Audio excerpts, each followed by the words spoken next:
Welcome to Double Dose of Raw Talk Podcast, your weekly dose of many discussions and opinions, a show where we get comfortable being uncomfortable. And remember, no topic is off limits. Now let's talk about it. No, you're right. You're right. You want a natural conversation. Yeah, Absolutely. exactly. All right. So we're going to get started. Welcome back, guys, to another week and another episode on Double Dose of Raw Talk Podcast. I'm your host, Miss D. And today we have, I always say a pretty dope guest, but you're known in these streets. A regular Shmegular dude. No, I like to give credit where credit is due. You might be a regular dude. We have regular Shmegular dude. I know regular we got Joe. the regular degulars here, but I like to give credit where credit is due. Because it's just the right thing to do. I think you give the recognition and that just goes a long way to the respect people have earned, not just, you just hand it out, right? And just me being a rookie in the space, Rookie, you almost at 100 somewhere. I know, but that's still 2 rookie. years. That's rookie. lit. I've been 2018. I'm still learning. I feel like I'm still a rookie. So Yeah. Well, for those of you who are in this pod space, you must know that voice. We have today the creator, the Rick H Show, Rick Hierro. Am I saying your last name correctly? I don't want to butcher it. Yes, you are. Okay, I just want to make sure. People butcher my Hierro, right? Mhm. People butcher my last name up, and I never say it here, but they just butcher my shit up all the time. Welcome to this platform. Thank you. Where we get real comfortable being uncomfortable. No topic is ever off limits. Thank you for having me on the show. I'll see you. He's like, oh shit, what did I get myself into? It is amazing to have you here. Do you want to give a little bit of a background to my listeners of who Rick H is? So, I do a podcast. I write some stuff. I'm a dad to 2 kids. I work full time. Just a regular Shmegular dude. Do you know how many times a month I say regular Shmegular on the show? My listeners are gonna get irritated, but that's okay. That's what we're here for. All right, so we're gonna dive right in. We always begin with raw mess of the week on the show, just to give. To give our very unsolicited opinions and advice that nobody ever asked us for, but we just feel like talking shit about it, right? Damn. There's something going on in the world today, right? I'm not talking about the war. We don't get all political shit here. Damn. I was ready. No. I wrote some points down now. Really? I can't do that. I can't. Putin fucking up. Nah. It gets a little intense for me when it comes to the political space, and especially when we're at war. And I don't need another country getting a hold of this episode, and they're like, "Oh, we gotta go bomb that bitch right now." So I don't need all of that. We're blocked in Russia right now, so we really are. You just never know. But there is something going on in the world today, and I kind of want to highlight it a little bit because even though we are your regular people, these people are technically that too, even though they're celebrities, and there's a little theme behind it, right? Is this Kim and Kanye? It absolutely is. I have highlighted them a little bit. From the mental health perspective. I'm a mental health advocate. I work in the mental health space in my career, and just how the whole dynamic goes from a co-parenting perspective, divorce perspective, the whole 9 yards, right? There's something that actually stirred up today, and it's the stepping over the boundaries, right? When it comes to new lovers in the space. And so a lot of people feel that you can smile away. A lot of people feel, why are you even going to ask that question to someone who's married? Because I feel that everyone should be allowed to have some form of opinion and some form of advice in a situation like that, especially when we're looking at it from the angle that Ski and Kanye were friends. Like they were friends. And I wanted your manly take on this whole shit. Because it's messy as fuck in my book. Shout out to Pete Davidson, by the way. Pete Davidson is fucking hilarious. Yes. There's wrong on both sides. Okay. I feel, first of all. I don't think Pete's doing anything wrong. I think Kanye's kind of like being like a cyber bully, and he's just tired of the situation. He's trying to build a relationship with Kim. I get all that. Kanye got his points though. him not being invited to Chicago's birthday. I don't know if that's true. Mm-hmm. Him wanting his kids at a Sunday service. Mm-hmm. These are things that, some men do go through. Fortunately for me, I'm married with my wife. I have my kids together, but I do have friends that do co-parent, and they have like the greatest relationships ever. Yeah. So for me to see it, it's like wrong on both sides. And I think it's just they're going through that separation where Kim's trying to build a life for herself being single, and Kanye he's still stuck on her, but he still wants to be a father to his kids, and he has every goddamn right to do so. So I don't fault him for. I do fault him for, like, being a troll. Like he's a huge troll on the internet. Is he good? Is he a good troll? Do you think? I mean, I know there's some seriousness behind this, but do you think he's a good troll? No, because look at the people he goes after. Taylor Swift, Pete Davidson, like. Right. If Kanye West were to stop the trolling bullshit, and now he got Jason Lee, the director of his media, so it's gonna get even worse. But shout out to Jason Lee, though. He built an empire. Yeah, he did. There's wrong on both sides. Wrong on Kim's behalf for trying to separate or weaponize the children against him. I kind of feel like she has, and wrong on Kanye's for involving her relationship into the situation that he's in. So Pete Davidson got nothing to do with the children and the separation or anything like that. He just happens to be dating Kim, and if the text messages that were released today are real, Pete Davidson is a fucking G. He's a G. He really is. Definitely shout out to Pete. And he's standing up for himself. So much respect, because first of all, Pete Davidson has an illness, he's dealt with for years. He's always spoke about mental health. He made a joke about it on SNL, but he was concerned. So he's always been an advocate for mental health, but he's like, yo, you can't use mental health as an excuse to be an asshole. It's true. Which sometimes, and plus he's Kanye West. Like, I think like people just let him get away with shit just because he's Kanye West. That don't mean shit to me. Like, you got, at the end of the day, like I said this on a podcast before, the easiest thing you could do is be nice to people. Just be nice. Like, I don't understand like why it's so difficult. Like, oh, I guess they don't get clickbait, they don't whatever. I'm nice to people that even hate my fucking guts. Amen to that. It's what it is. Yes. It just is what it is. Like, I don't got no time for that. My time, I don't even want my own time. My kids do, my wife do. So I don't got time for any of that bullshit. So just be nice. Yeah. I hear you 100% on that. Literally, it's the saying, kill them with kindness. And I am a fan of that saying. And I absolutely practice it to the best of my abilities, primarily because a lot of the time, 99% of the time, I don't want to get fired from my job, but you kill them with kindness. You keep it respectful. But you said the key word is job. Like, this is. I also choose to leave. I can also choose to move on. You can choose to leave, but this is for everybody. Yeah, you gotta understand. He's starting early. When you're working, right? You're getting a check at the end of the week to be there. Like, those people are paying you for your services, so they're not paying you for your personal feelings or your personal problem. Check that shit at the door when you walk in. I got people in my job that don't like me, but I made it my business to be nice to them and build the rapport and the relationship so we could coexist at the workplace. Because I'm at my job 40 hours, 35 hours a week. Yeah. I see these people more than my family sometimes. So you got to have some kind of peace where you're at. Yes. And it's a job. People, they pay you to be there. Like, ain't nobody there for your feelings. Like, now, if someone said something to you or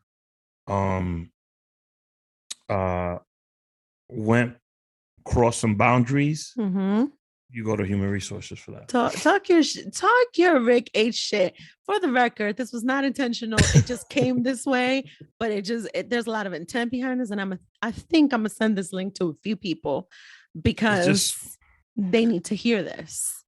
It's like I hear it every day. Oh, I don't get paid enough. I don't get this. I don't get that. If you don't get paid enough, I'll be honest with you, then quit.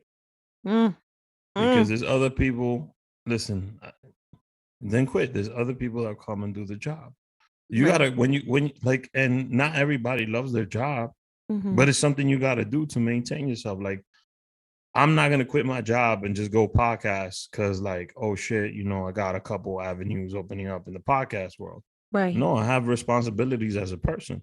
Right. So right. I just think the instant gratification and all the society we live in now, people forget about that. So yeah, it just is what it is.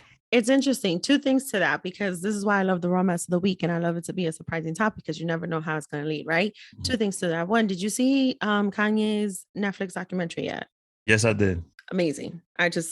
Amazing. Fantastic. And it could have been done by anybody, but I'm glad that those two guys got paid so much money for it. Yes, absolutely. If you haven't watched it, please go watch it. I got a behind the scenes to that, though. I know someone that was supposed to do that documentary for MTV, and Kanye fucked him over.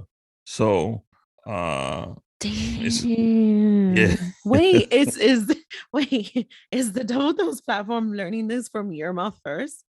Yeah. I don't think I've said this on the public, but I know a lot of people in the industry, and I think that that actual documentary was going to be, because the guy that was filming it, right, he didn't have editing skills. Right. That's why you see Chike on it. So it's I think it's Cudi and Chike. Yeah, they did it together. Yeah. So the documentary, the raw footage went to someone that I know. And he partnered up with Cudi and Chike, but they're working on it actively for MTV. So it could be like an MTV thing. Yeah. And Kanye put a whole squash to it. And then the person I know got cut out of the equation. And these two guys ended up getting 30 million. But he's good now. He works for a huge studio. So yeah. Listen. Thank you for that. The other piece.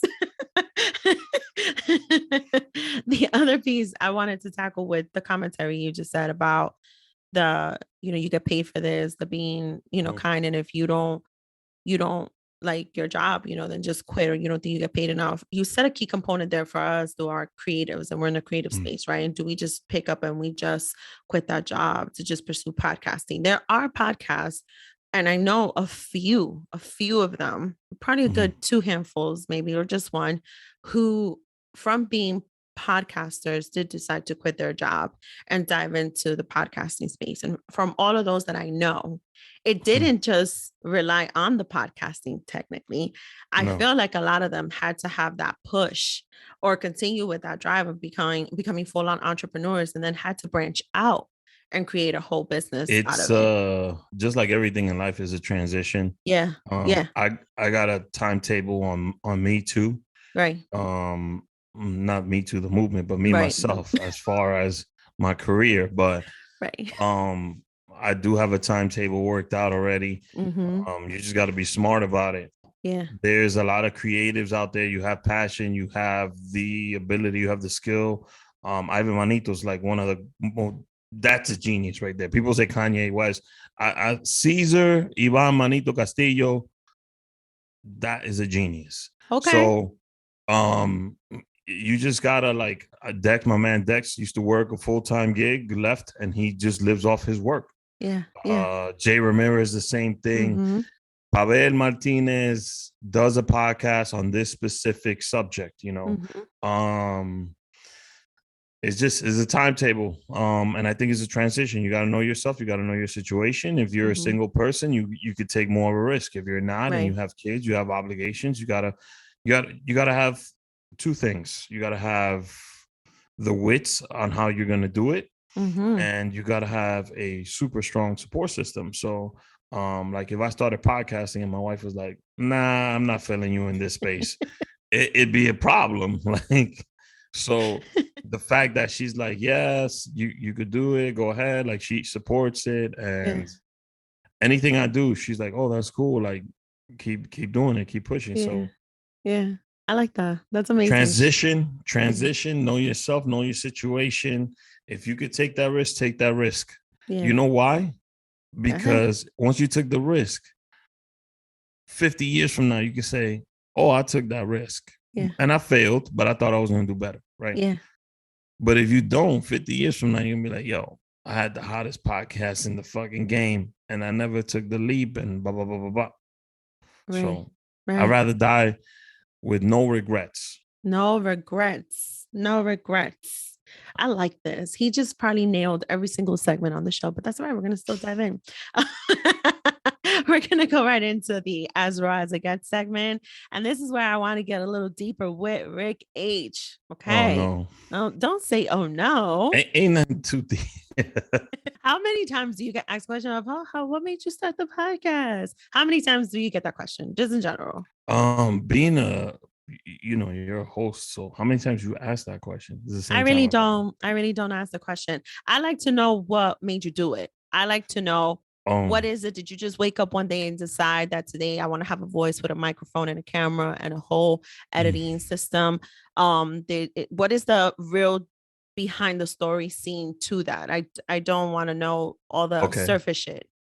So it just, I've answered this question a lot, and I've asked, like, because every time I have a creative, I want to know, like, what made you get into that field? So it's a boring question, but it's an interesting question depending on the response. Right. Mine is a boring ass response. So bore us.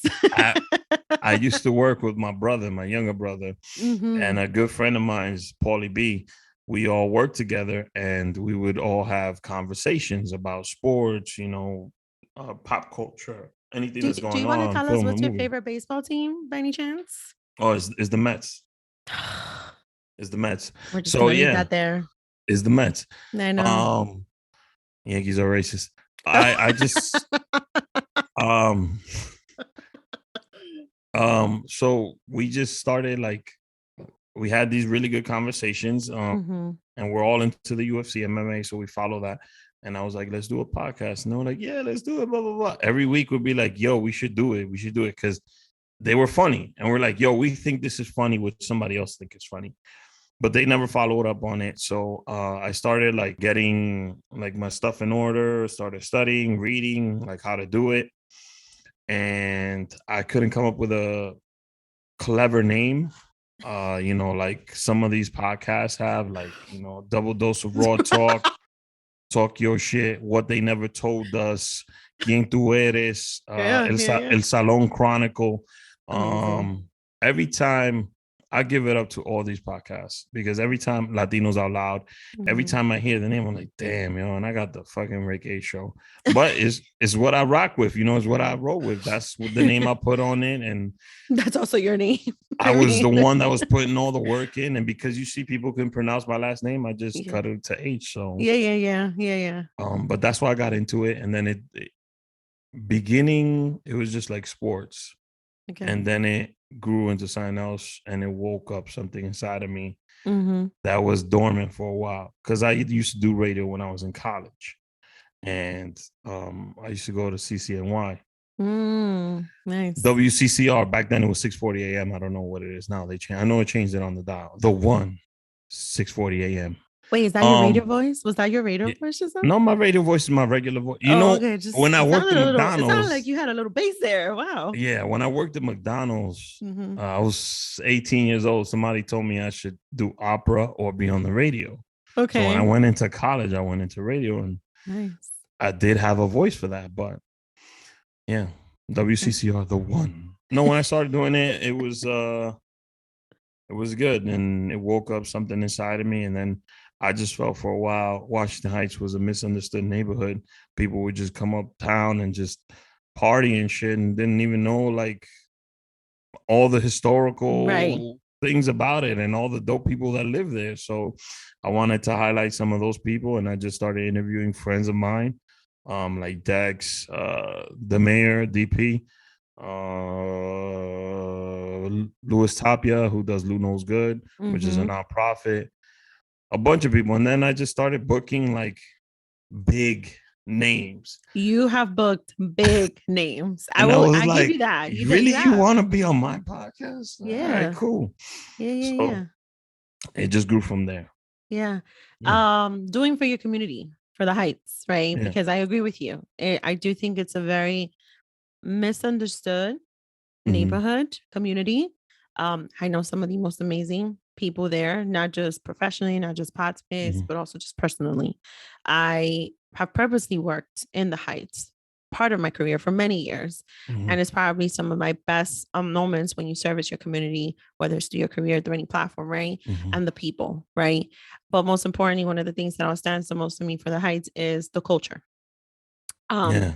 You know the vibes. I do know the vibes. There's the culture over there is the cultures, and you know what it is like, and it's like alive and you feel it. Yes. And it's really, honestly, is multicultural. Like it really is. And you know, I've been sharing this a little bit more transparent here on my platform, a little bit of the background when it comes to my family. My parents, you know, they came from Ecuador, and my mom and my dad stationed themselves on Amsterdam Avenue on 161st. That's where they first arrived to have a little small apartment to start their family, to start their factory jobs. And one of the things they don't stray away from is the community, the people. It's very welcoming. Yes. And you're talking the 70s. You're talking the 70s where it was not so easy. It was not easy in New York City, and it was not easy there, but they were still welcomed. They were still welcome. They didn't know so many people. They came from a completely different country. And shout out to the Heights for that, because, you know, and then they just crossed the bridge and, you know, stationed themselves in the Bronx, you know, which is why we're Yankee fans over here. I mean, the Bronx, I mean, Yankees are racist. Off the socks. The Bronx is something else. So Craze, my co-host and best friend, heterosexual life partner, I'm so happy he wrote "Bury Me in the Bronx." It's not done yet. We only did one episode, I know. Yeah. But we got a ton of raw shit. But I'm so happy he wrote that, because it shows what the Bronx really is. You know, now it's all like it's popular. It's in to be from the Bronx. Like, you got Bronx. Bronx Brewery is fire. I'm not getting at them, but you know, Bronx Brewery, Bronx Cafe, everybody. And the Hierro thing, which I wish people wouldn't do anymore, because it went from something that's like from the neighborhood to like now you think you get instant street cred just from saying Hierro. It just not the street cred. Yeah. What? I went to a meeting, and I guess they didn't read where I was from, and somebody was like, to welcome me, they were like, yeah. I was like, oh shit, yeah. I was like, my guy, that's not me, you know. That's not. So, but they wanted to be in. They wanted to be in the crowd. They want to be like, people feel like, I see even influencers on Instagram. Damn, I got a lot of friends that are influencers. So but not you guys, not you. Not Tommy, not Nueva York, not Jay. I'm talking about like, it's your girl this, or it's your boy this, or and like, I've met these people in real life and they don't talk like that. So why is the facade the character? Whatever, that's just my whole thing. But the Bronx is beautiful. Craze wrote The Bronx is Burning. And he's from 167 in Girard by Yankee Stadium. So nice. And he's not even a Yankee fan. You know, you just had to throw that shit in there. Shout out to 174 Clicks. That's where I grew up. Born and raised. My mama literally walked up to Bronx, Lebanon to give birth to me, and walked back 3 days later. You lucky you here. You lucky you. Bronx, Lebanon. Bronx. I don't want to shit. I don't want to get sued by Bronx, Lebanon. No, go ahead. They changed their name. Go ahead. Talk your shit. Oh, they did? They did? Oh, okay. Yeah, go ahead. Talk your shit. Ivan was my friend. Ivan, he's from the Bronx, and he's like, if you want to die, go there. You think so? Nah, bro. It's another hospital, but they haven't changed their name, so I can't say the name. It's Bronx, Lebanon, and I know for a fact it's Bronx, Lebanon. Yeah. It's not that good. If I got shot right in front of Bronx, Lebanon, I'm like, yo, drive me across the bridge. I'll go to New York Presbyterian, which used to be Columbia. That's where I used to work. I once worked there. Yeah. 168. Oh, years. So you might know my cousin, but yeah. I might. Yeah. Listen, this is literally, he means it like you cross the bridge, literally. My exit was Jerome Avenue between Webster and Jerome, literally. When I say it here, like what I say here, like one of my, and people are like, what the fuck? Like, that's one of your favorite things to do as a child. I lived watching over the Cross Bronx. My window of my room would watch over the Cross Bronx. And a fun game for us was, how many cars can my brother count? How many cars can I count? Like, that's the type of shit we used to do. And literally, it was like, it was one world on this side of the bridge, and it was another world on the other side of the bridge. Literally, that's what it's like. So great memories for that one. So giving back to the community for you, bringing onto the platform some big names. Was it that these big names were reaching out to you because of the evolution of the Hell show? no. Okay, so that's why I want to get to the bottom of. Nah, there was a few. Like Manny Perez is always been a gracious and humble man. I love that dude. Eternally grateful to him.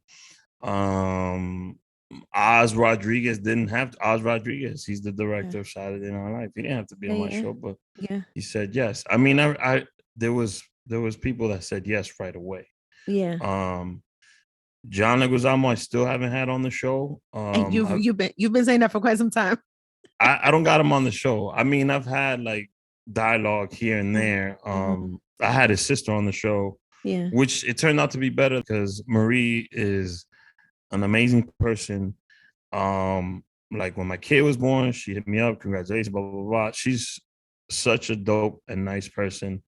I get it. You know, he's big news. He don't want to be on a small time platform, but it is it don't make or break my show. Yeah. Somebody asked me, yes, I almost closed the Rick A show in December because I didn't know, you know, I was just in the middle of buying a house. My wife was pregnant. We were moving away. There was a lot of uncertainty in my life. So I was going to do my final episode. You know, I lost. Ellie was going to record an album. I shouldn't have said that. I don't know. I think she spoke about it already. So it's cool. So Ellie was leaving the show because you didn't do an album. Craze was going. Me and Craze are still working on some other shit on the side. But he wasn't going to be on the show full time. So I was like, yo, let me just scrap the Rick A show and do something else. So they asked me who would be an artist that I would bring or someone I would bring the show back. And I said, if John was to call me and say, let's do an episode, I would do it. So I'm still a fan, you know, but it is what it is. I spend heavy money on seeing that man stand up every single time since the moment I could. Like I have seen Freak. I met him. I was a young kid. I stood outside afterwards. I met him. He autographed it. I like. I'm a fan of his. Yeah. Not a stan, but a fan. But you know, now I'm friends with his sister, so that's better for me because Marie is. Now I'm telling you, she's cool, man. She's such a. I called her. When was it? In August. So I was producing several podcasts over the summer. Damn, I'm sidetracking. So I was producing like 6, 7, 8 shows over the summer that weren't mine. And one of the ones I was producing, the host was like, oh, is there a way I could interview this person? I was like, yo, look at my catalog. Anybody I've interviewed, if you want them, just let me know now so I could figure it out. Right. And she was like, oh, can I interview? 3 of them was like, yo, can I interview Marie? Yeah. And I was like, yeah, I can make that happen. Just give me some time. But one of them was like, she was consistent. Like, yo, I would like to have her on the show. And I just called her. She was like, yeah, no problem. And then the timing, she was doing the Emmys or something. So we had to reschedule it, but it still worked out. She got there. She said yes. So if I call Marie right now, I'm like, yo, Marie, I need you on the show. She'll say yes. That I like that. And all the TLC people, I can't. I love my 90 Day Fiance TLC folks. So I'm a fan of that show. And I got some friends that are on the show now. So I can't forget about them. They've kept me alive. Okay. Did you ever see how far the show could go and the type of networking and type of friendships and collaborations that you've made with this much time building up the yes and no show? Okay. Yes and no, because I've done other projects where I've built a big network. So the networking was not an issue for me. Okay. But the people like Yuli, Jesse Terrero, like the way that shit extends, I didn't see it going that far, but I did see the network coming, but I didn't see like the extent of where it would go. I still like to this day, like people ask me, what's a person that surprised you? Said yes, and it was Jesse Terrero. And Jesse Terrero and I had like some conversations before I even asked him to be a guest on my show. So that's how like, and Yuli, I'm not gonna use the clip, but Yuli said some shit on the podcast that was like almost made me cry. Like he was like, bro, you asked me because it was for me to get Yuli on the show. It was like a year, 2 years, And he's like, people do podcasts, but they fade. They're not Yeah. about that life. Yeah. And he's like, the amount of work that you've put in, the Mhm. awards that you've won, and yada yada. He went in on a soliloquy and he was like, you've earned my time. I mean, you was And talking all this shit when I he opened the show, said that, trying I to was like, introduce you. damn. Like, bro, I'm like, still a regular ass dude. I get None of it. that. And I get None it. of And I that. get it. But I do feel that, it's not about being like someone. It's not Mhm. about just like the idolizing someone, but it is admirable to see someone do it when you want to maintain a career, maintain your parenthood, maintain your livelihood, and still push forward with hosting, executive producing your own show, right? Um, my writing, this opened doors for me in voiceover acting and scripting for an audio drama podcast, Yeah, an likewise. opportunity, it's like I didn't see that part coming. I had no idea, but I met the right person who listened to me say, I love to write, and gave me an opportunity that it has reignited passions, interests, and has led me into a very comfortable space that if I was to be approached to do a voiceover acting or an audio drama of any kind, because, some of y'all have heard that the episode that I wrote in an audio, recorded and it's a little raunchy and stuff, I will feel that comfortable. I would, without a doubt, because that is my on stage. That is a space. That is a creative space for me. And it is rewarding to be able to challenge yourself and to do that. And like I said, it's admirable to see that other people can do it. And there's a little bit of a fear behind it when when I started. I make 2 years on March 17th doing this. The onset of a whole pandemic was the birth of this podcast. And I didn't know where it was going to lead. I almost didn't start. I almost thought, damn, this is a little fucked up to start some shit when the whole world is like fucking crumbling down. Maybe I shouldn't Think do about this. somebody who was where I was in the beginning of the pandemic. Give it to us. Hosting live shows. I thought I was over. Yeah. Yeah. Yeah. And then like 2 weeks, I took like a week and I had just got nominated for a podcasting award. That's what I want to talk about too. So like pandemic hits and I'm like, how the fuck I'm gonna make this shit happen? Yeah. And I figured it out. Yeah. It's and it gave me space to go. Everything I've done is all self-talk. It gave me space to go, like, Giancarlo Canela live from his poolside in Miami interviewing me while I'm in New York. So it was nice. I do miss, I've done one episode live and in person since the beginning of COVID, and that was with Ken Stars. It was fantastic. But I miss that interaction with the audience. Yeah. I had around 45 people one time in one of my tapings. Nice. And it's one of the greatest episodes I've ever done. Yeah. It's just the guests and us were going back and forth with the audience, and it was great. But yeah. COVID, and that was halted. Huh? There was a halt to that. Yeah, it was big time. The bar I recorded on almost closed. Yeah. But thank God they didn't. Thank God they were able to make it through. So here you are 2 years later, you're still podcasting. If COVID can't put a stop to you, then none can. I'm trying. I'm trying. We're making moves here. And don't be scared. Reach out to everybody. No, yeah, that's definitely, I'm very confident in the pitching aspect of it all. I will say I take pride in that. I mean, recently you had a couple of people I was like, oh shit, like Mozo was here. Everybody know that's my guy. Yeah. And for the record, for my listenership, shout out to Rick for even dropping these names. It's not to just name drop. I want you guys to really look up these people and understand who these people are. That's my fucking guy. Like, I love Mozo. Yeah, like there's a reason. Oh, Rick was the other person. Yeah. There's a reason why I've extended this type of platform the way I have, because it's meaningful to have these people as guests on my show. And you've done it already. You know these people, you've had them on your platform, so it's pretty dope to be able to share that a little bit. I produced some of Mozo's stuff. I know that. I know that. I did my research.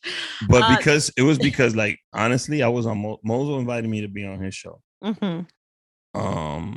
And I was looking for a co-host. I wasn't gonna do like a media group or whatever, which Yeah. ended up being a media group.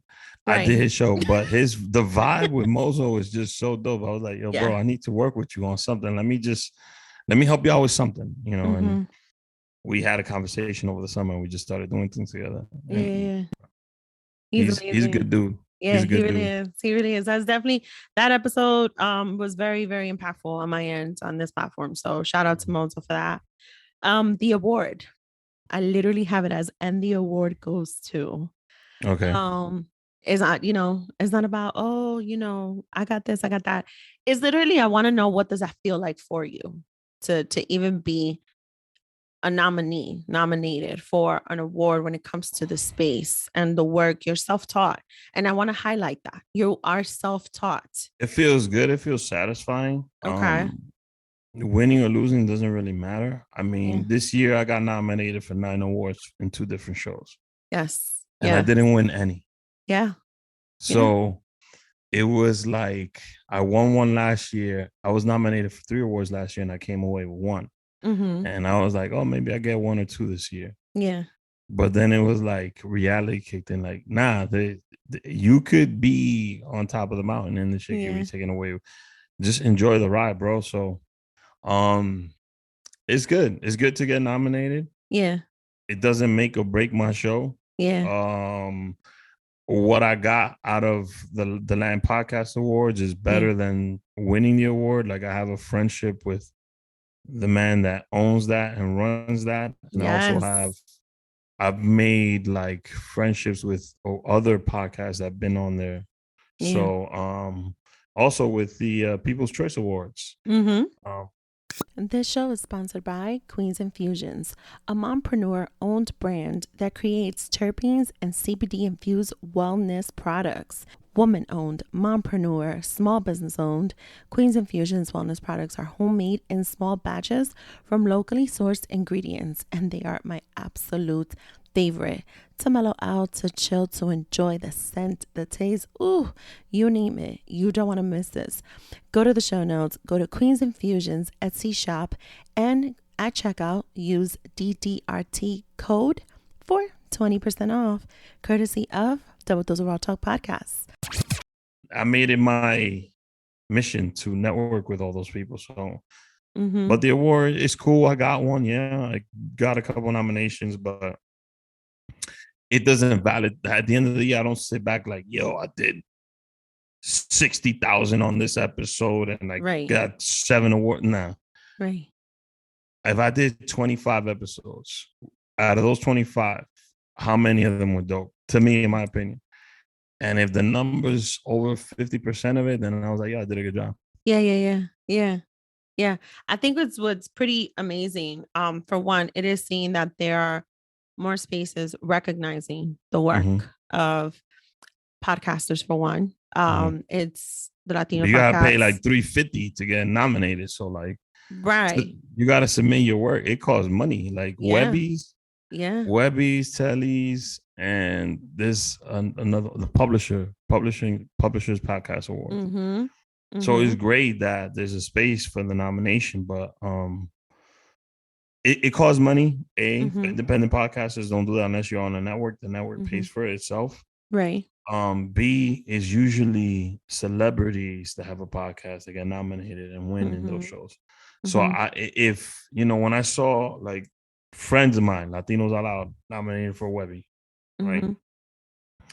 I was like, damn, that's a fucking accomplishment. Yeah. And they were like, they were the finalists, like, and I voted for them and everything, but to get nominated in a show like that, it's a big deal. Because usually what happens is, yes, they do go with celebrity, like, Will Ferrell's Anchorman and shit like that. But iHeart got an award ceremony now. I don't know how that's gonna do. It's good to get an award. Don't get me wrong, but my award is interviewing some of the people that get on my show. That's my award. Yeah. I have to agree with you 1000%. I have to agree. It's not I think it's like, yeah, you could show it off, but for me, it's like eventually, well, not eventually, ultimately, it's what did I get out of it? That's what it Award is for is in me. an attic right now. It's in a box in the attic. Don't say. No, I enjoyed it. You know what I did with that award? We took the trophy to Washington Heights and we went around the entire hood with it. Nice. But Nice. eventually I'm gonna redo my studio down here and it'll be up in the wall, whatever. Yeah. But it shouldn't make or break you. Yes, you should submit your work because you want to critique and evaluate where you are in this space up against other podcasts, you know. But things that for me are better, like somebody calls you to do an article on you, or you know, you get pulled on the news or things. Those things to me are more validating than awards. Yeah, and you have actually saw the segment. You were on Pix 11. I did see that Twice. Twice. Nah, You were. The first time was about the show. And the second time was about the panel that we did, which was amazing. Shout out to Riddell, Melanie, Rachel, Natasha, Ivan. And there were people there that just came to chill and watch the event that like Romel got a film out in Mad Film Festival called Super Blocked. He was just chilling there. Frank Nims, who's in All Latinos All Out, he was just chilling there. Riddell's whole fam was there. His sister. If you follow Riddell Ortiz and you don't follow his sister, then you should be ashamed of yourself. I'm gonna stop being ashamed of myself and I'm gonna go make sure I follow his sister. Liz Bell is the truth. Accomplished writer. She's got a book out. His whole family is very nice. Who else? There was a couple people there that it was a crowd. Like, damn, it was a crowd. Up? Yeah, you showed up for this. You had an amazing panel for one. So it is called Uptown Live, the show. And you had a panel of creative podcasters, content creators. And it was amazing to see when I saw your artwork, right, of when you were presenting the show. It was amazing to see just the people you gathered for the panel. And I like just to see the dynamic there, just the variety, the variation, the work. It was like, damn, that's going to be dope. It was done intentionally. Like we had Rachel, who's been in podcasting for a while, and she's a vet. She knows. Rachel is a person that you need to know. And then it's like Natasha from Talk Your Shit. She's new in the circle and she's getting her feet wet, but she's successful so far. So like you were going to hear it from both ends. And then I had Riddell and Ivan. Like Riddell doesn't do stand-up comedy, but Ivan does. And Ivan writes and Riddell does the content. And there was just so many gems dropped that night. Like Riddell was like, if I post a video and it gets 1 like, but I have fun doing it, then I achieved my purpose. That's right. So, and then Natasha was like, she was a little, when the show began and the questions were going, Melanie was asking questions, by the way. Melanie, if you think Melanie is Melanie through what you see on Instagram, then you really don't know her. Like she's super smart. And she's just carving her own lane. Like there's things that she does outside of just those little sketches that she does with Chicklet. Like that brought notoriety to her, but there's just so many more layers to her and to Chicklet himself. So Natasha was just like feeling a little like out of place, like, oh my God, these people are so accomplished. And Riddell was like, nah, sis, this is your space. This is what you need to be at, blah, blah, blah. And he went in. So it was just a good atmosphere. And I wanted experienced people that, you know, like when I called Riddell, I was like, yo, I'm gonna have Rachel, Ivan, and Melanie on the panel. He's like, yo, hell yeah, that shit is dope. We might do another one. We were supposed to do one in March for women in comedy. And nice. my daughter was born last month, so I haven't had the chance. Congratulations. Thank you. I haven't had the chance to do anything else but be a dad. And so all my creative stuff took a back burner because like I said, my kids own my time first. But I plan to do a couple more panels like that because there was a lot of people that reached out to me like, if you do another one, I'm down to be on it. Mm-hmm. No, and I was like, oh shit, for real? He's like, yeah, this was absolutely. Well, in this time, we definitely want to go support. So please let us know once that's in the works, and we could definitely make sure probably in to the spread the summer. word. Yeah, I would love to go see this, and would love to be present for that and show the support. Probably in Washington Heights. I only do shit in the Heights unless you're paying me some crazy buku money to leave my neighborhood. But even to come to the Bronx, really? I'll do some stuff in the BX. Okay. I'll do some stuff in the BX. But I kind of like making people make that trip. You know, worth it. Like when In the Heights came out, I was hyped, not because of the movie, but I was hyped because people were going to be in the area. Yeah. And they were going to see what people in that area go through and live by every day. Like I was hyped for El Malecón, you know, El Conde. I was hyped for the bodegas. Yes. You know, I was hyped for that, like for those people to get a win off the movie, you know. Shout out to In the Heights. Some of the dancers, well, a lot of the dancers come from the background with KR3T's Keep Rising to the Top, with Valera Galarza. A lot of the dancers I known growing up working in after school programs in the Bronx came from KR3T's in Spanish Harlem. Her son was Petey in the Heights. Noah, and he started dancing since he was 2. And I remember going to support the shows, the annual fundraisers. You know, when you have fellow community members from one neighborhood to the next, literally you're in Spanish Harlem, you move your way up, you end up in the Heights in second, in a heartbeat. And then Inwood, then the Bronx, everything. And it's like, you really have to be able to support and give recognition. I know there was a whole controversy behind the whole In the Heights movie, and I get it, but I mean, that's good. It was good controversy, but at the same time, Lin-Manuel Miranda went to a business meeting and said, I'm doing this film. Yeah. And there's nobody in Hollywood that was going to do or had the clout to do it. Like what do you want to do? He could have did anything. He could have lived Freestyle Love Supreme, which is the other show he does. He could have did anything else. And like, nah, I want to do this. This play I did on Broadway is successful. This is what made me. Because he did all of this before. He did In the Heights on Broadway. I saw it before when he was in it. That's when I saw the play.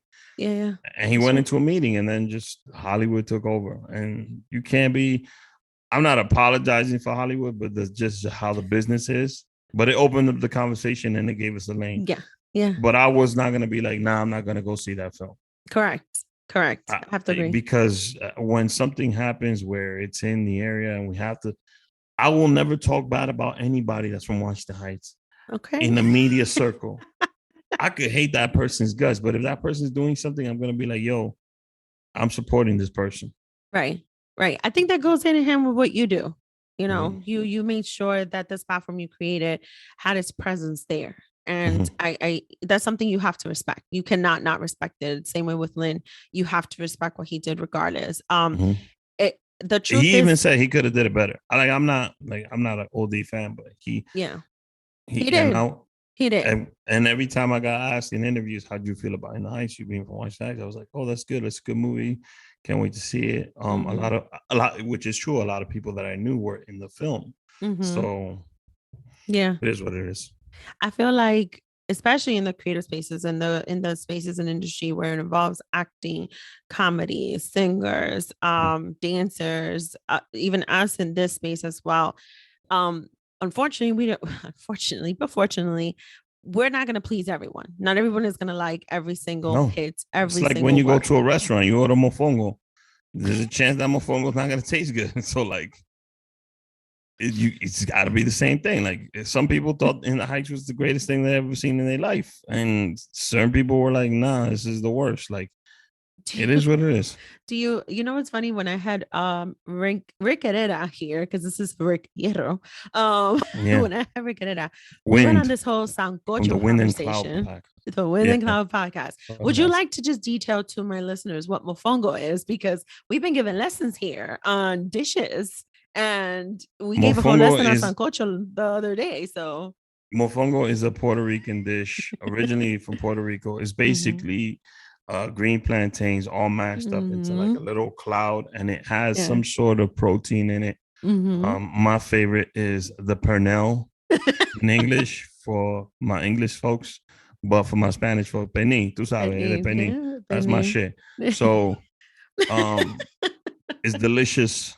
It comes with a little sauce that you dip the green plantain in. It's Mm-hmm. fantastic. So many things you could do with plantains. Yeah. Okay. Yes.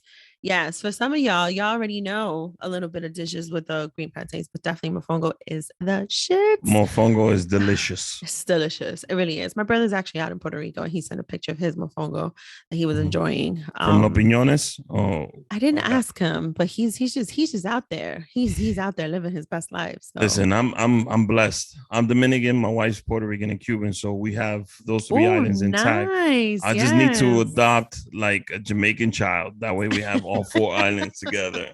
You know, because there's some good vibes in Jamaica. There's some good food. So and they're all close together. So like I get my sancocho from DR, I get my mofongo from PR, I get my ropa vieja from Cuba, you know, so I'm good. I'm good in my space. I have to ask, does your wife, and shout out to your wife if this is very true, but does your wife make Cuban frijoles negros? Like my wife does. Okay. My mother-in-law kills that shit all the time. Yes. So I miss that. It's a process. Yes, it is. I gotta see what's in there. If there ain't no leaves in there, that's not a real Cuban black bean. So that's right. Don't even bring it to my table. That's right. And I've had some of the best croquetas ever that were made by my wife's grandmother. So my mother-in-law, she makes some really good black beans and meatballs, and she does a couple other things that she's really good at. Yeah. My wife does make it too. Yeah. So it's in the circle. It's in the family. We're still chefing it up here. And Puerto Rican food. Yeah. Shout out to Maggie. Maggie is one of my friends, Rebecca, her mom. And when I was pregnant, she would make the black beans and the croquetas and send it my way, Cuban. Just cute. Yo, and that was my thing. So, let me tell you something. During Christmas, I've been with my wife 8 years. Yeah, 8 years. During Christmas and Thanksgiving. Damn. So my wife's aunt makes this rice. Okay, we're learning today. Okay. But during Christmas and Thanksgiving, I always look forward to having my mother-in-law's penne with the black beans and white rice. Oh, that sounds good. Yo. I'll have the one with Thanksgiving. I'll have turkey on my first plate, but the second plate, I'm going back for that. Penne. Yep. What the real question is, with or without the skin? Con el cuero, sin el cuero? Nah, it's not real. The pork that I'm talking about is the one that's like it rips apart and falls off. You're talking about the fried one. Yeah. I know that one. The skin is the appetizer, though. You gotta have the skin with you on the plate. Yeah. You gotta eat the skin first. Yes. You know, for consistency. Yes. The crunchiness. Yes. And then the rice and beans you eat with the penne. I hope we just made every single one of my listeners extremely hungry, and then they go to the heights. And flautas. So flautas for Cubans are tostones. So yes. No, mariquitas. I'm sorry. Yeah, mariquitas. Flautas is Mexican. Yeah. Mariquitas. So they dice up the green plantains a little smaller, but they're amazing. So nice. I hope if you're a New York City native, you head over to the heights at this moment. And you Galicia's on 17. Here we go. Got on Broadway and 17. Shit, I think it's 178. It sounds about right. 178 in Broadway. It's called Galicia's. It's a Cuban place. They make good Cuban food there. There we go. There's Salvadorian food in the heights. There's Ecuadorian. There's everything. Everything. Multicultural. Give me a country, I'll tell you a block to go to. So.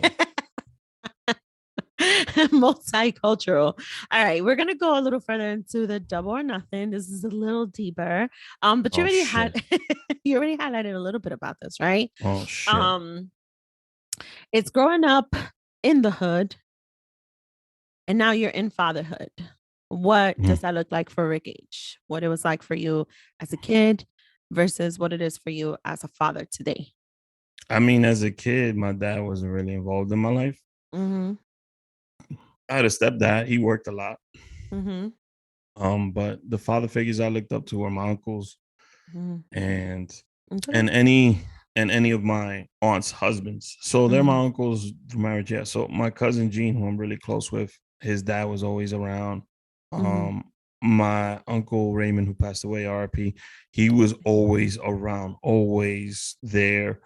So I kind of like had dads or male role models, but I didn't have them like full time in the house 24/7.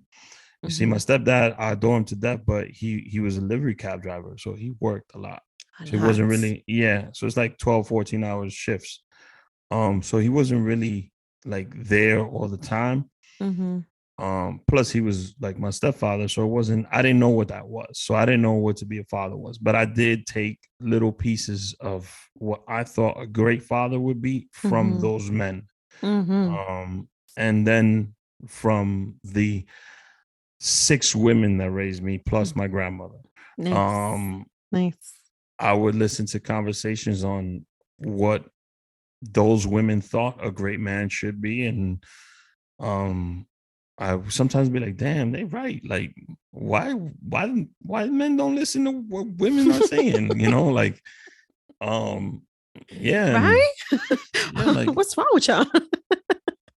Like, it was always misfortunate, like they always, it would be a man, but there would be something wrong with him, but it wasn't something too drastic where he couldn't look at himself in the mirror and fix it. So, the best advice someone told me was just to be there for your kids. And now that I'm a dad, at first I didn't know what that was. I didn't know what that connection. My son was born first, and I knew I loved and cared for my son. But now the relationship, that's my dog. Like, that's my best friend. That's I swear to God. My son is like one of the smartest kids ever. I don't care what nobody says. And he's super funny, super intelligent. Yeah. And it's just being there for him. And when he gets older and he has questions, I'll give him my experience and what I've learned. Yeah. And I will always let him know to form his own opinion and his own thing. So you don't have to follow me.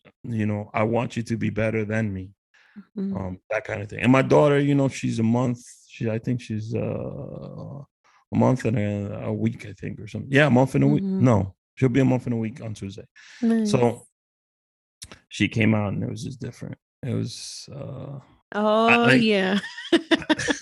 when my son was born, right? I'd never been through fatherhood or anything. It was I turned white, I lost every sensation in my body. It's so many because it's just so much going through my mind. Yeah. But when my daughter was born, like, it was just clear as day. Like, she was the most beautiful thing I had ever seen. Yeah. When she came out, like, I can't explain. Like, I haven't even told my wife some of this stuff, but it was like instant. I'm going to tell you what minute mark this is so you can share with your wife. It was like instant love. But when they're little babies, like, you're worrying about creating this bond in this relationship, so. But she's just like my wife. Yeah. She looks like my wife, and I think she acts like my wife. Already? You already determined that? Yes. So that's what I always wish for, and I got it now. So nice. God works in mysterious ways. Yes.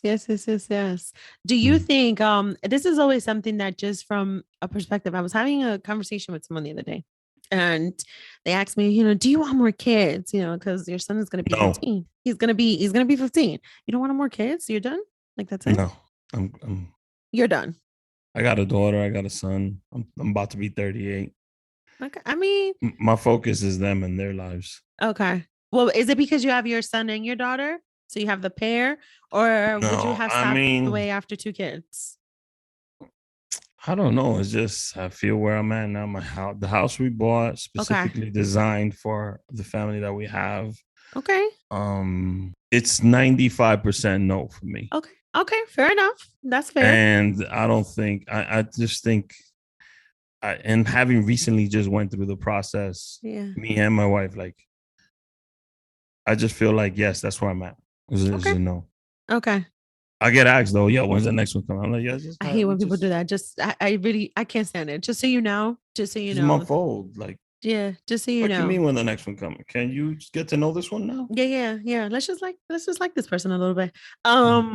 The reason why I brought that up is because I actually get asked the opposite, in a sense of like, why'd you wait so long? Or, just do it. Like, who cares? Like, you've already been a single mother this long, right? Mhm. And funny enough, and people look at me, they're like, really? That's your fucking reason why you won't fucking do it? And I laugh sometimes, but I mean it. You know how you said like it was one experience when your son came out, and then it's another when your daughter came out, right? And it's like you already knew what the sense was. You literally just like fell in love. If you were, let me ask you this though. Hold on. Yes. Being a mom to a son, right? Let's say God came and he made you pregnant one more time. Not made me pregnant. He made you pregnant, right? It was God. It was God. He sent the Holy Spirit. Yeah. Would you prefer a boy over a girl? This is exactly what the conversation was about. Would you? I worry. I would like a girl, except I don't want her to be anything like me. What does that mean? So you see how you said, "Oh, my daughter's like just like her mom, looks like her mom, and just like her mom," and that's what I wanted, right? That's what I wanted, right? I wanted a little her. I was a spoiled little brat. I was too ahead of myself. Very, very smart. Wonderful grades, right? I always had a mouth, so I always just get my lip popped.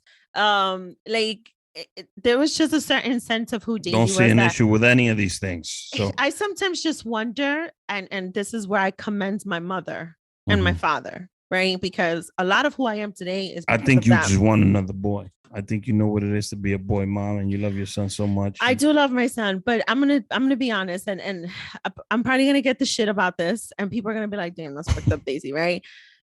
I like my kid. I do. I like my kid.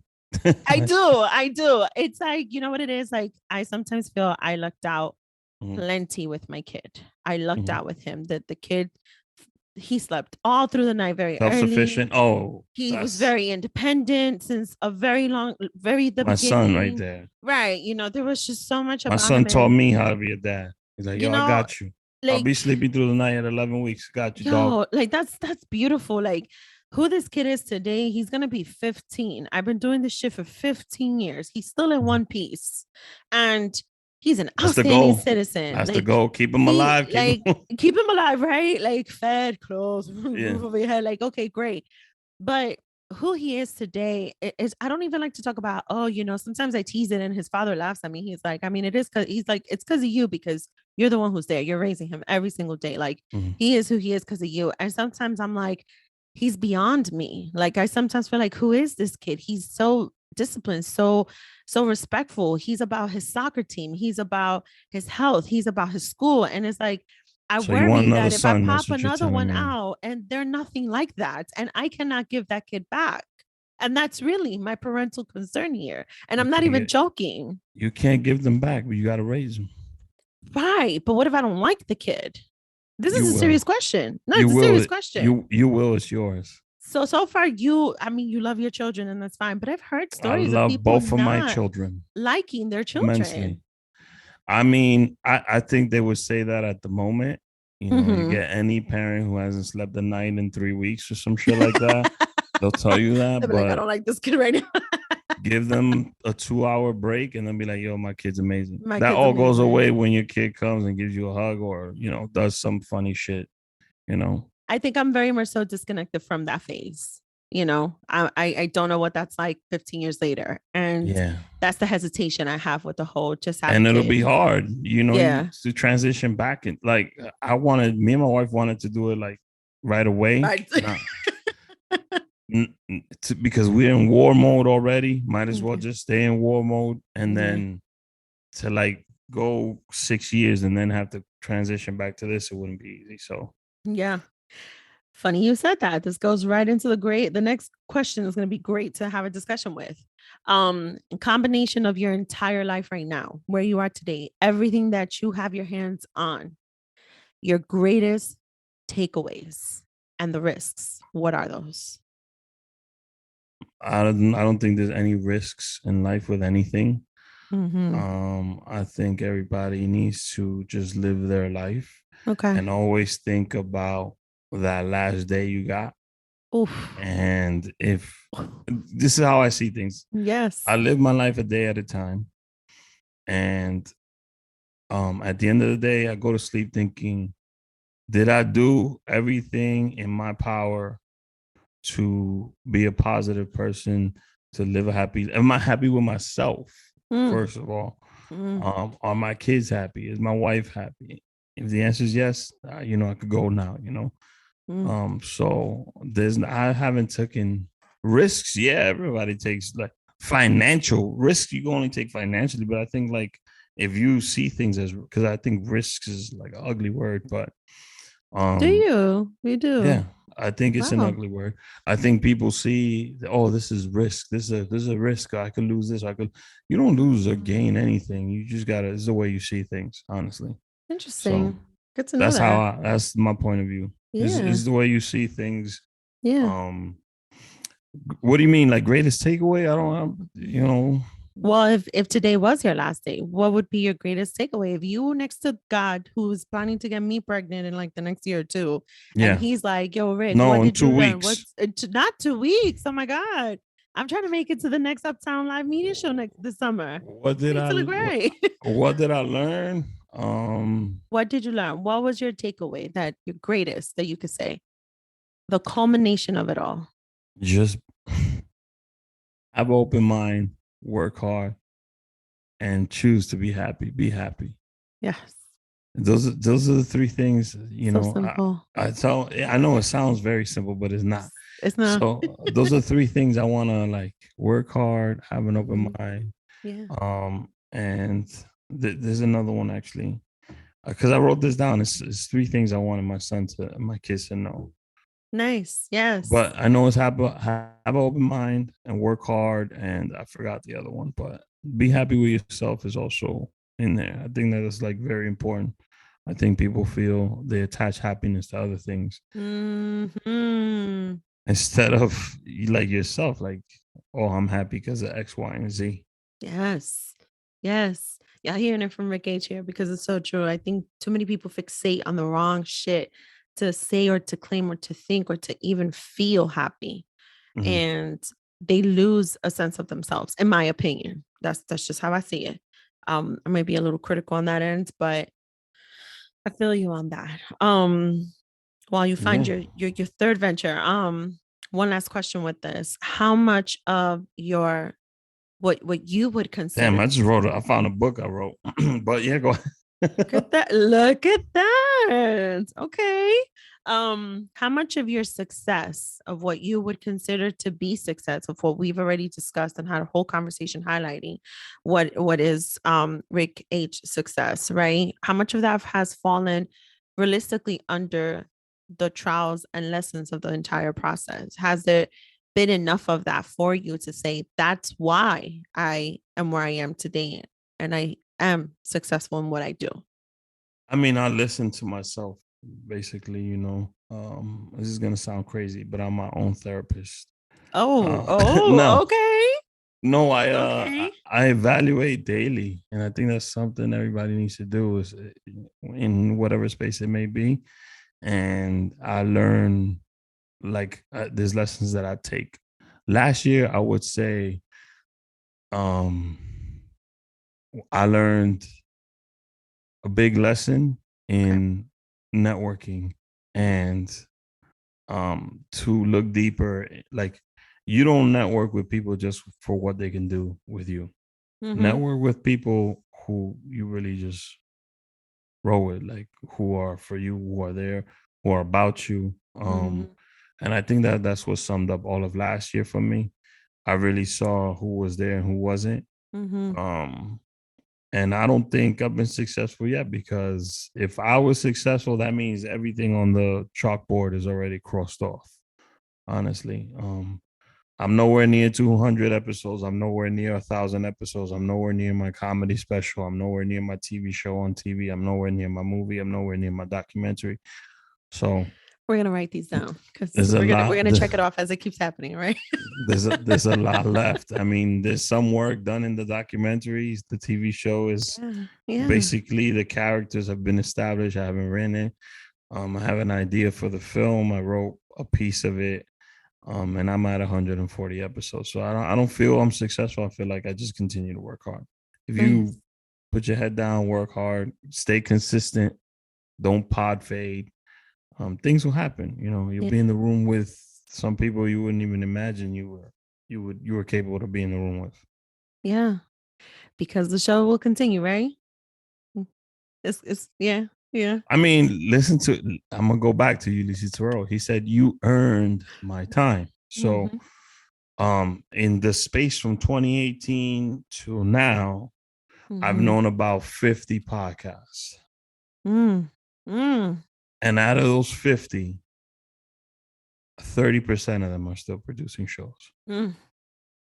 So if this is truly what you want to do, you'll find a way to make it happen. Absolutely.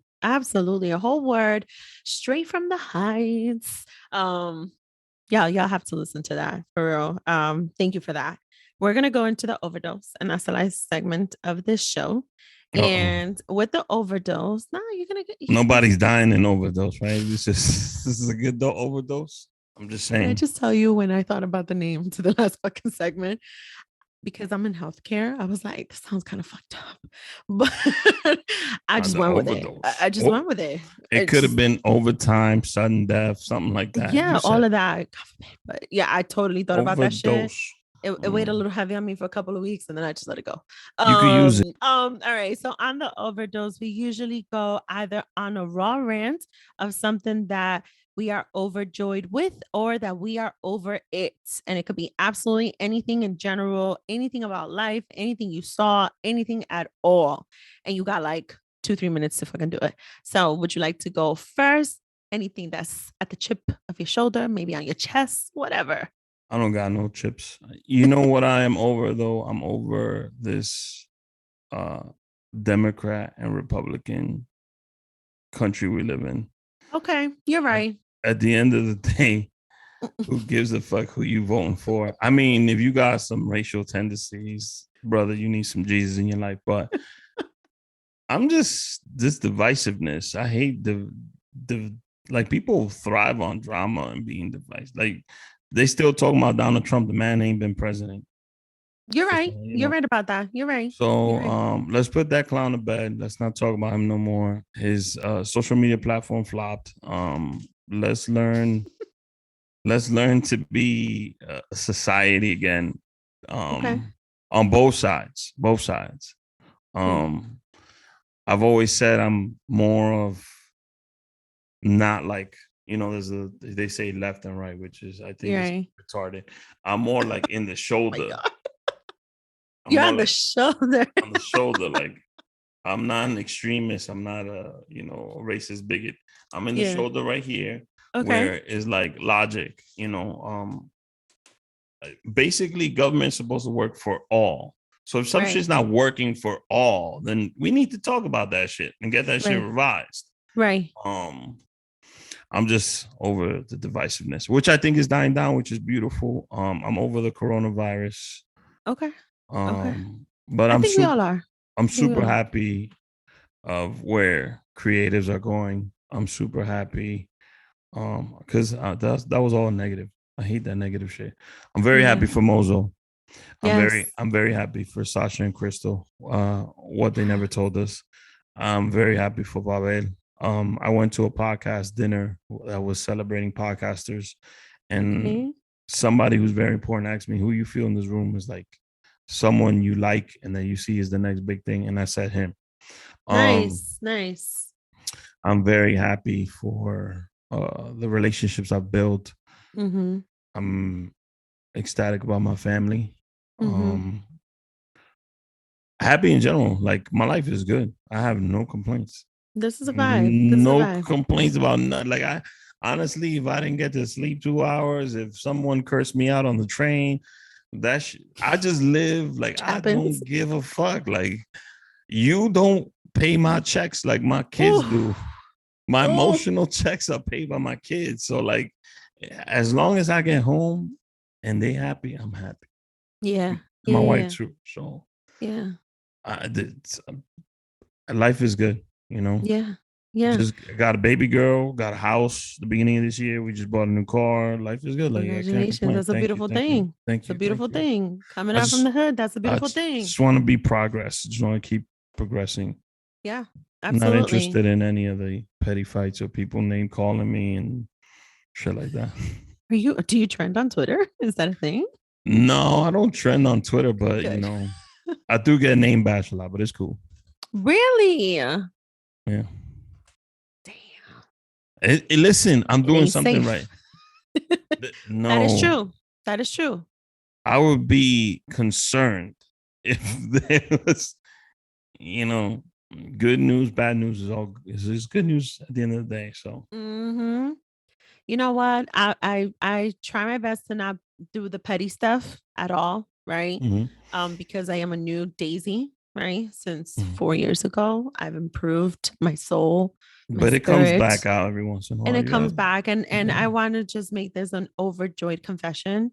That today, for the very first time in a very long time, I did update my Facebook status and I gave it a Sunday sermon type of thing. And I just said, some of y'all are like full of shit. Yeah. And we're just gonna leave it to Jesus. And damn, that's perfect.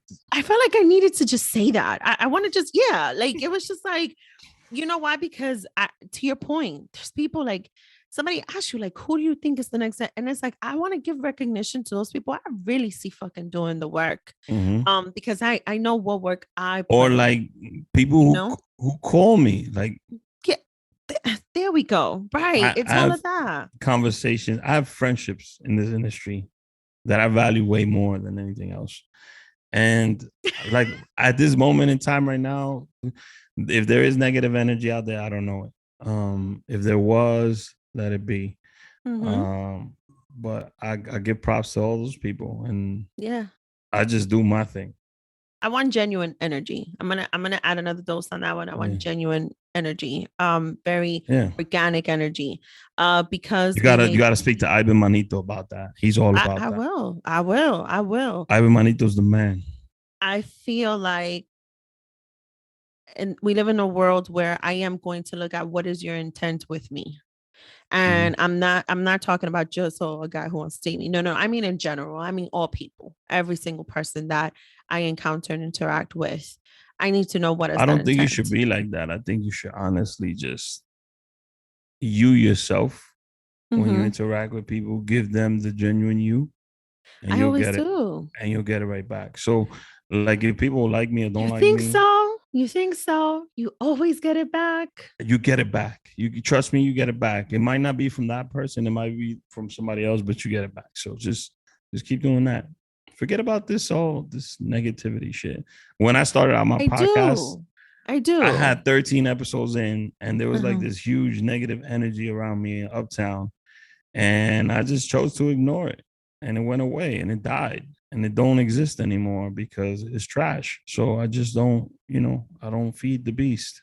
So would you say, because I'm very particular with the protecting of negative energy, like protecting my space from it. Would you say that? I just think don't let it live in your mind. Don't even let it. Okay. Okay.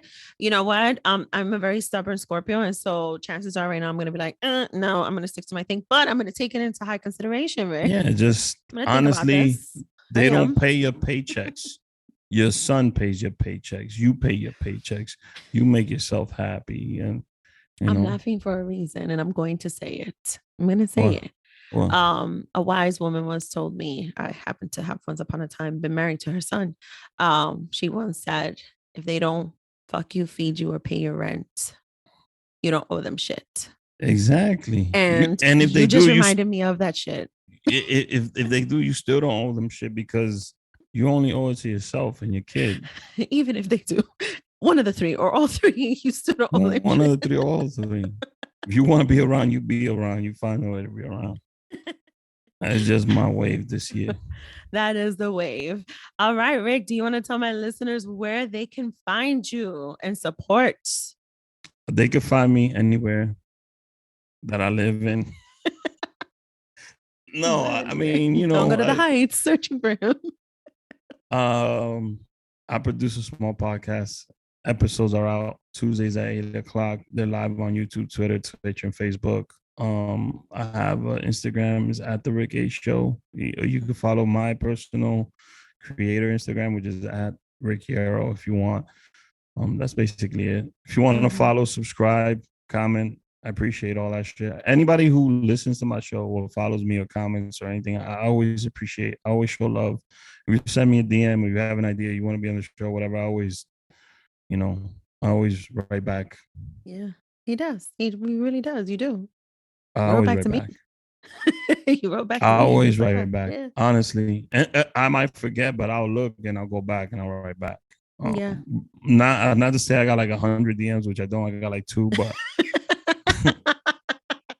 but you still go back to those 2 no matter what. I go back. Now I have 2 kids, so I might be a little busy, but I'll go back and I'll still make it because I respect people's time. That's one of my things. So yeah, absolutely. I want to thank you for coming on this platform and having this raw conversation. In my opinion, honestly, this is a good time.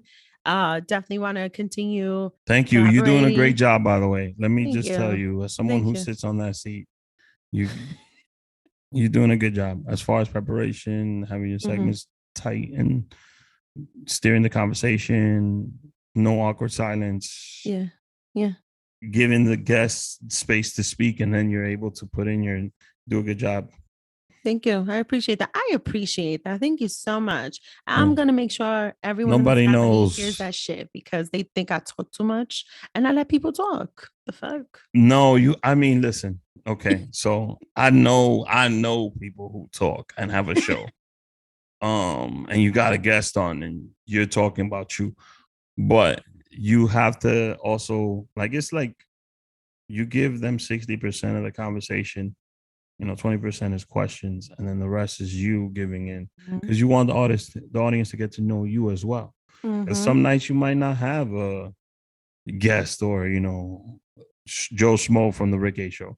Some nights it just might be Daisy, like, yo, I'm here, what's up? You still want some people to tune in because you got some shit to say. So you do a good job, though. I compliment you. You're one of the best hosts. Thank you. I've done a few shows. Professionally, you nailed your thing. Thank you. I appreciate that. Thank you for having me on. Yeah, absolutely. We hope you come back. We definitely you just gotta ask. That's it. To support. I'm holding you to it. To support part 2 Uptown Live show. We hope to be out there with you. Yeah. And you just gotta ask. When planning starts, I will let you know. Yeah, for sure. I'll talk to you off camera. All right. So there's something else. There's something else. That's the tea, guys, that you're not going to get a hold of yet, but you already know everything is going to be in the show notes. As always, all the links to go support, subscribe, review, rate. You already know how it goes. And as always, this has been another week and another episode on Double Dose of Raw Talk podcast. I am your host, Misty, and you guys will tune in next week. Bye. Don't forget to follow us on Instagram and Twitter. And we are live on your favorite podcast streaming platform. Make sure to tell a friend to subscribe, rate, and review. Talk to you later. Bye.